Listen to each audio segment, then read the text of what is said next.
ali na redação, a gente falava justamente sobre isso. Ó, o Flamengo nos últimos 8 jogos. Olha o nome da tela. Que fase.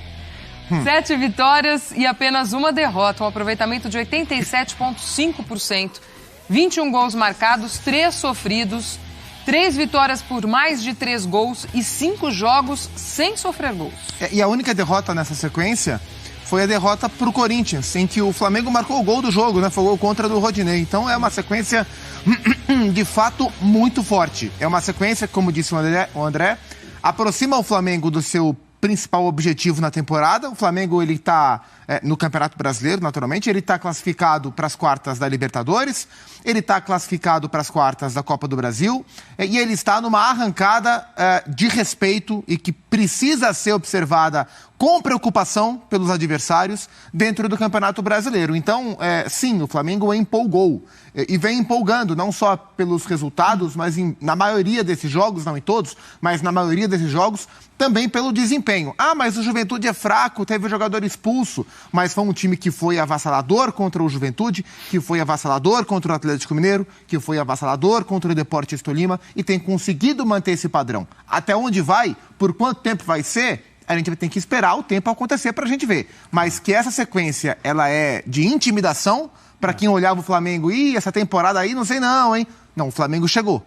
A sequência mostra que o Flamengo chegou e há margem de melhora, porque o Cebolinha acabou de estrear, o Vidal ainda não estreou e o time está se encaixando muito bem. Hoje, mais uma vez, a gente viu os 4 jogadores da frente, cada um em sua posição de origem mesmo, no losango, com Gabriel e Pedro. Boa sorte. Mas o Pedro entrou como titular e mostra porque segue como titular e tem feito, junto com esse bom início de Dorival, o Pedro também aproveitando demais a oportunidade. Vai ser muito complicado, quer dizer, a única maneira que eu enxergo de Dorival acomodar Pedro, Everton, Cebolinha e Gabriel é se ele mudar o desenho da equipe e voltar para um time com 3 atacantes, ou no 4-2-3-1 ou no 4-3-3. Isso é perfeitamente possível de acontecer com a mudança.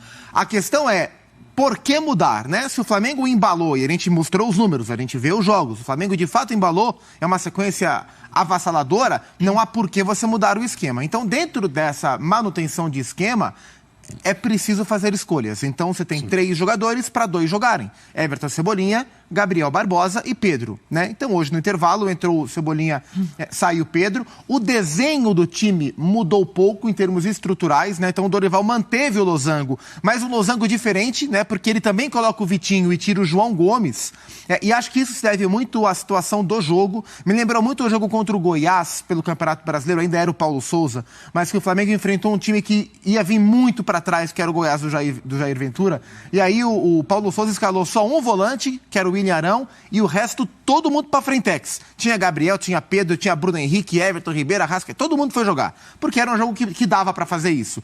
Nesse segundo tempo, contra um Juventude, perdendo de 0-3, com 10 homens em campo, era cômodo para o Dorival testar uma formação mais aberta nesse sentido. Então ele manteve o losango, mas um losango de outras características, né? Com o Thiago Maia na ponta, o Arrascaeta vindo mais para trás, então Arrascaeta e Everton Ribeiro como os meias à frente do volante nos lados desse losango, e o Vitinho na ponta do losango como um meia.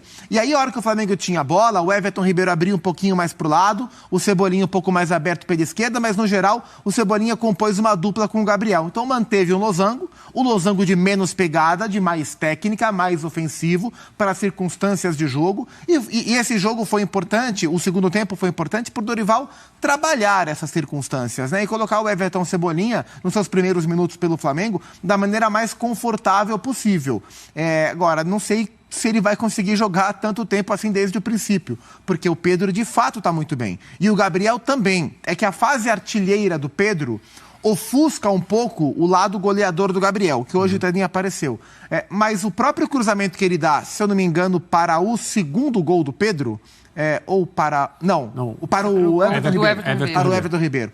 É aquele cruzamento, aquela assistência que o Gabriel adora dar, né? Naquela ponta direita, onde ele cansou de consagrar o Bruno Henrique, e ele trabalha muito bem ali. Então todos jogaram muito bem. Everton Ribeiro muito bem, Arrascaeta é menos brilhante, mas bem também, e o Cebolinha entrou bem também. Todo mundo junto não vai dar. Não vai dar. E eu não vejo agora por que mudar. Eu acho que o Dorival achou o time e ele tem que ir com esse time e aproveitar o grande momento. André, antes até de você falar do Pedro, a gente tem os números do Pedro justamente com essa chegada do Dorival. Olha aí, ó. Desde a chegada do novo treinador, são 12 jogos, ele é o primeiro no ranking, primeiro em todos os números que a gente traz. São 7 gols, 5 assistências, 44 minutos para participação em gols, André.